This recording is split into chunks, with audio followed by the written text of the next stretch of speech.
Welcome to another episode of Sports Talk, and welcome to the continuation of 2023-24 NFL playoffs. We are now to the divisional round. That's right, the Elite Eight. Some teams in here we probably could have foresaw. A lot of us probably predicted them to be in this position, maybe not in the correct spot. There's definitely a few surprises in here. Houston being one of them for sure, and Green Bay being another one. So we'll kind of go over last week's Wildcard Weekend, my record of that, and some other coaching decisions and questionable plays over this last weekend. And let's go ahead and kick things off down there in Houston, where the surprise Houston Texans got into the playoffs, led by their rookie phenomenon, C.J. Stroud, who should be hands down offensive rookie of the year. Now I know there's a lot of pushback of getting Nakio in there because he set records for receiving yards and receptions. I get that. People are like, well, why should be C.J. Stroud? I mean, he didn't set any records. The guy didn't play 2 weeks. He would have. The fact that he has part of the elite club of the few interceptions he did have. I mean, he had a long time he didn't throw any picks. So, for a rookie quarterback, that's unheard of. And the fact that he didn't really have anyone around him. Nakio had at least Stafford throwing the ball. And then when Kupp came in, they kind of balanced out the equation for him, so he got even more yards. But I'm not really here to debate that. If they want to split it and give it to both of them, I have no questions about that. But I think Nakio, unfortunately, is just the wrong time frame. Sometimes a rookie also has a very great career debut season, just doesn't get the accolades. It does happen. But in terms of this game, Houston showed up. They showed up to play. Cleveland had a hard time getting things going. Flacco looked like the Flacco of a tail end of his career. 2 pick sixes.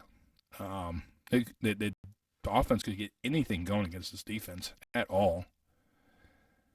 I mean, they were in it early, but after that, it was all Houston. Houston rolled Cleveland 45-14. Let's put it this way. Of the 6 games I played, only won one of them. And this wasn't one of them.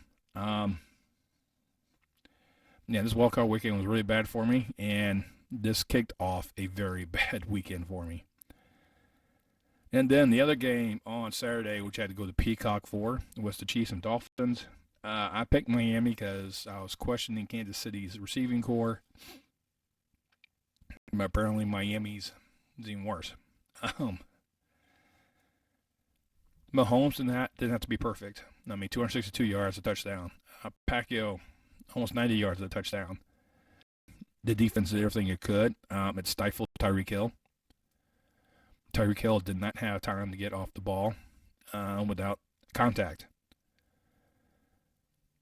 Disrupting the time in between Tyreek Hill and Tua was key in the Chiefs aspects.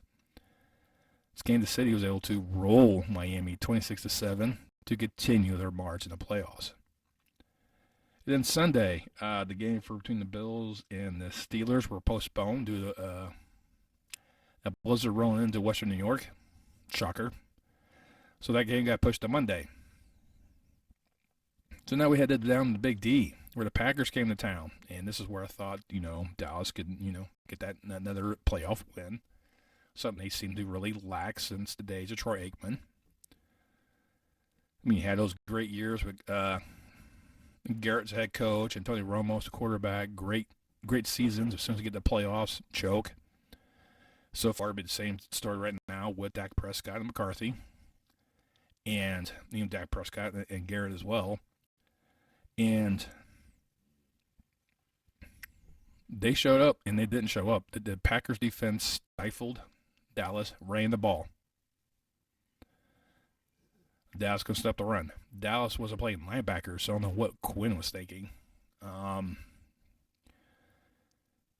It was a blowout, 27-7 at half. It got better towards the end, but then that was garbage time at the end. The Packers ended up rolling Dallas 48-32, sparking a lot of talk about McCarthy being let go. There's a problem with that. Jerry Jones doesn't like to fire head coaches. Look how long Garrett was still in town for all those years of just never winning a playoff game.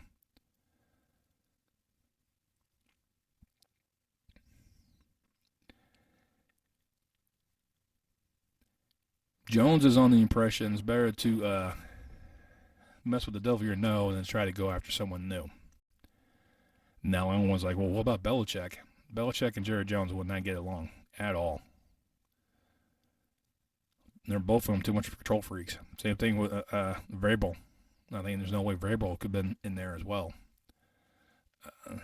Jerry Jones was someone that will allow him to do meddle in the affairs of the team. And the time this video is recorded, McCarthy has been blessed to remain there for at least one more year. His seat is going to be extremely hot. Depends on how much Dallas is able to keep from this roster. There are a lot of paydays coming up, and Dallas may not be able to keep everyone, so this roster could change next season. Then we head to Detroit, where the Rams came to town. Yeah, that's when I picked the Rams in the close contest. I knew this will be close. These two teams are very built eerily similar. They know each other, especially since both quarterbacks used to quarterback the other team. Yeah, I'm still kind of again over my sickness, so you probably see some weird edits and weird pitches change in my voice. But with this game, Detroit, I mean, Detroit has not had a playoff win in 32 years. So they were due to have a showing for the fans. They didn't disappoint. This was a very good matchup between the two. I was really enjoying the contest, and the defense has stepped in.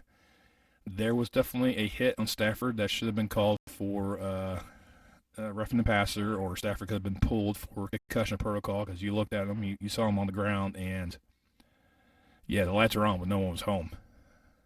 But somehow he got able to put it back in. Stafford still had a very productive game, over 360 yards passing, 2 touchdowns. But at the end of the day, Goff was a little bit better, or at least just as effective, and the Lions are able to escape with a 24-23 win. Then Monday, we had a doubleheader. The Bills game was rescheduled here. They said, we're not moving. Fans were allowed to pick their own seats as long as they clear all the snow. So, in true Western New York fashion, fans pulled in and just, of course, and the snowballs are being tossed in the air, whatnot, despite police warnings that they'd be charged. They didn't care. And this one went as I foresaw. My only win this weekend was in Buffalo. Josh Allen was just a one-man show. I mean, he had 2 touchdowns in the first quarter, 1 to 2 different tight ends, which they play off first. He even ran for a 50-plus yard touchdown, the second largest touchdown run in playoff history, second only to Colin Kaepernick. Now, there's controversy with that particular play because he stopped, stuttered, and then took off again. People are saying he faked the slide. Take the L. He juked you. He played you. He ran over you. That's the defender's fault for stopping. They could continue to go on after him. And as long as they didn't try to drive him in the dirt, it'd have been fine, like they did later on in the game when he actually did slide. His butt was on the ground, and then the guy launched to hit him. There's no NFL rule about this slide. There's a rule about when a player gives himself up. Once he gives himself up, the play's done. All you have to do is go there and just tag. You're it.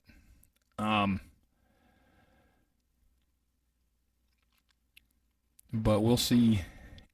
Countless people will go down there and say, he faked the slide. He faked the slide. You can't tell me he faked the slide. Shouldn't be allowed. Should be treated him as a running back. If he's upright, he is a running back. If he is upright, you treat him like any other person with the ball. You tackle him. And that's one of the problems Steelers had that day. They couldn't tackle. I mean, we can go back and forth on this aspect anyways. You're not going to change my mind that he didn't slide. And I won't change your mind that he pretended to slide. I see it as he stopped, juked, realized the defense decided to pull up, and he took off. He put on the afterburners. None of the defensive backs could catch him. But the Bills rolled on, beat the Steelers 31-17. And then the last game was Tampa Bay hosting Philly. Oh, my Lord. Tampa came to play. Baker wasn't, he was effective, or 300 yards, 3 touchdowns. I mean, he did everything he could. I mean, Devontae Smith was catching a lot of balls that Jalen Hurts was throwing them. There was definitely some issues on the offense because they forgot how to run for the most part. They couldn't handle the constant blitzing. Philadelphia just collapsed. This is the part of one of the greatest collapse in the NFL, besides the Patriots' undefeated run in the Super Bowl, losing to the Giants. But this team had like 10-1, then lost 6 of the last 7 games. Completely dismantled. They lost any sense of reality, and there's talk now of firing Sirianni. And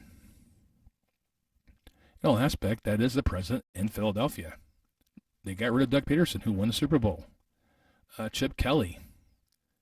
He didn't really have much to really start to go with before they got rid of him. That's what they do in Philly. Once you mess up, you're gone. We'll see what happens with Sirianni. I think he'll stay there. They'll definitely look for a new OC and DC to figure out, fix the issues they had. But, yeah, there's definitely some things that have to be done in Philly to rectify that situation because I had high hopes for him. That was my Super Bowl winner. I was still questioning that pick against Tampa Bay because they weren't playing well. And I'm like, I wasn't sure about it. I had to go with them because they're my Super Bowl pick, but now I got to pick someone else for the NFC. So we'll see how that one plays out.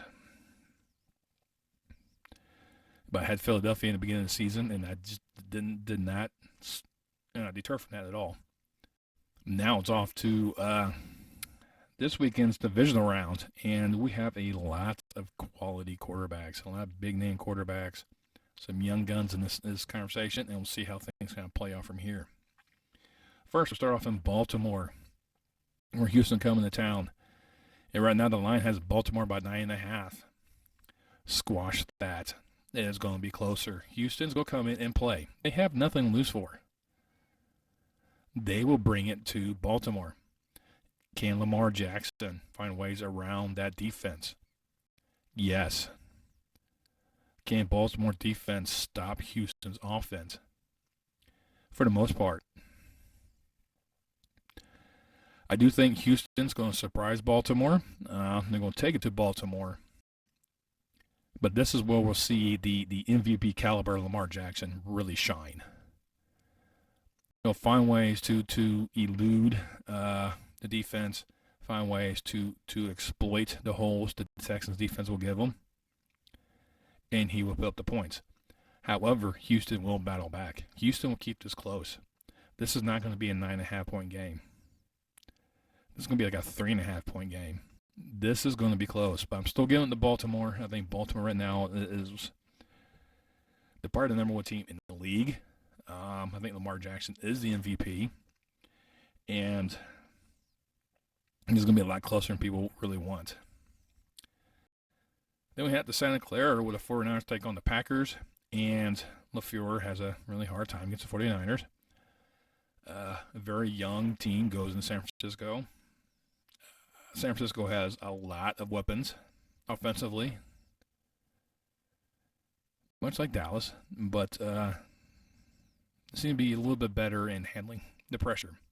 Plus, the 49ers like to run the ball. And when you have Christian McCaffrey in the backfield, it makes it a little easier for you.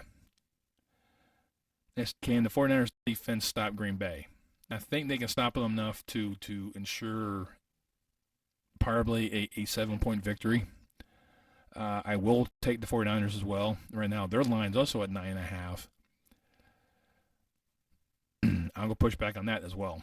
I'll go more 7.5 on this one. I think it's still probably going to be close to a one-score game. But I think it's going to be more of a touchdown and field goal aspect. It's just I think the 49ers right now are poised to make a deep, deep run in the playoffs. A surprise game. Tampa Bay heading to Detroit. What? Who had that on their bingo card? No one. I don't even think I had Tampa Bay coming out of the South. I think that I had New Orleans, and that was almost the case. So it wasn't too far off that aspect. But Detroit definitely had a good run. I mean, I had them picking winning the division, and having that playoff win is going to be really key. Tampa Bay has nothing to lose. They're in the underdog. They love this aspect. They're going to blitz and blitz and blitz. But the thing with Detroit, they will still run.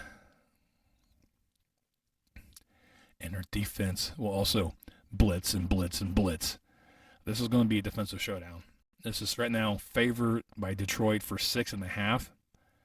Once again, I'm going to push back on that aspect. This is going to be like a 2.5. This is going to be a lot tighter. It's going to be a defensive showdown. Nothing wrong with that. I like good defensive showdowns like this, and a good showing of the defenses. Goff and Mayfield will have their tendencies. They'll make some good plays. They'll make some bonehead plays. Which running attack is going to be better? Is going to be White. Is going to be Montgomery. I think that's going to boil down to. And I'll give more edge to Jared Goff because he has success in the playoffs. He's been to the Super Bowl. Baker's not. Baker don't care. He's got swagger back.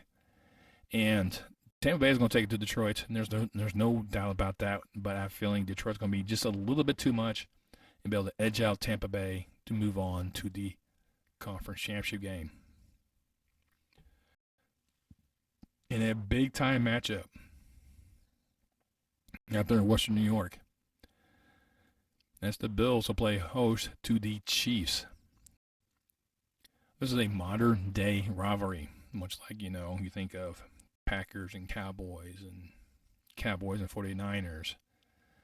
The playoff rivalry games. This is one of them. The Bills always had to go to Kansas City and always fell short. It wasn't for Tooney in their game where he was lined up off sides. This game would be in Kansas City. That's the main issue right there. But that's neither here nor there. It's in Buffalo. There are some problems with Buffalo. Their defense is running thin. They got decimated by injuries. They lost quite a few key players last week in their win against the Steelers. And the Chiefs right now, their offense, can they duplicate what they did against Miami? That's the key. And they have not been very consistent. But don't doubt Patrick Mahomes. And once he gets into the playoffs, he's a totally different animal, which is normally the case. The true teams will step up and play. Right now, the line is the Bills at 2.5.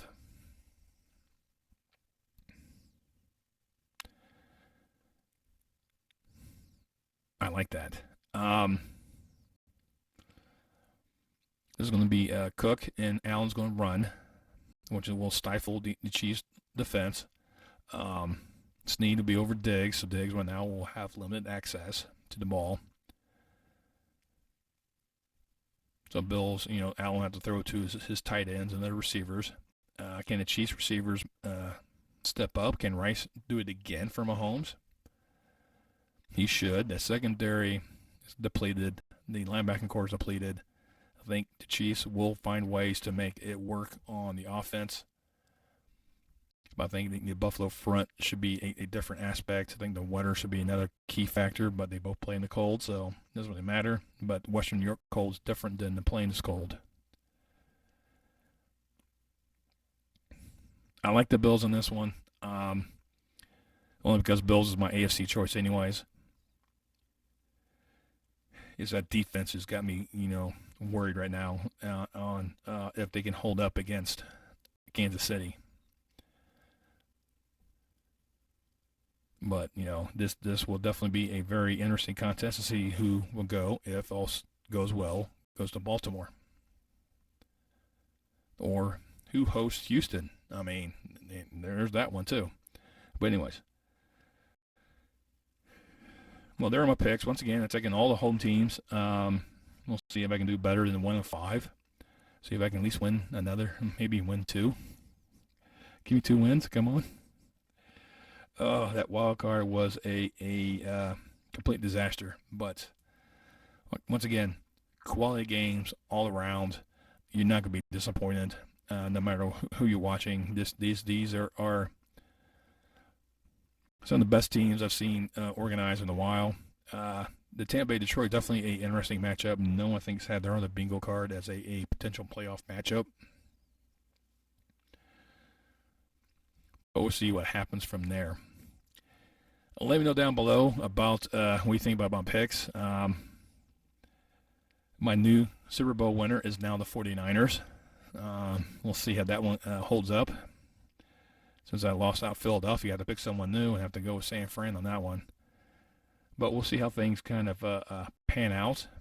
And we'll see if calls can be made. I mean, that tush push last week definitely was a face mask, was not called. Roughing the passer on Stafford, it wasn't called. There's definitely some other penalties out there that should have been called. So right now, the refereeing in the NFL is still being inconsistent. They're tending to get a little bit better in the playoffs because you get the better crews out there. So we'll see how that transpires as the playoffs continue. But hopefully we don't have as many missed calls this week. The correct calls are made this week, and we just kind of go from there. Let me know down below what you think of these picks. You think I'm completely wrong picking all the home teams? Do you think going to the 49ers is my new number 1, winning Super Bowls, are wrong? I don't think so, but let's mix up down in the comments below. Once you're down there, especially if you like content provided, go ahead and hit that thumbs up. It really pleases YouTube guys. It really help promote this channel out. Another thing you can do is subscribe. Over 95% of you are not subscribed. Why not? It doesn't cost you anything. All you have to do is hit that subscribe button, click that bell icon, turn on notifications, until next time I post any more content on my channel. And I'll see you next time on Chat Sports Talk.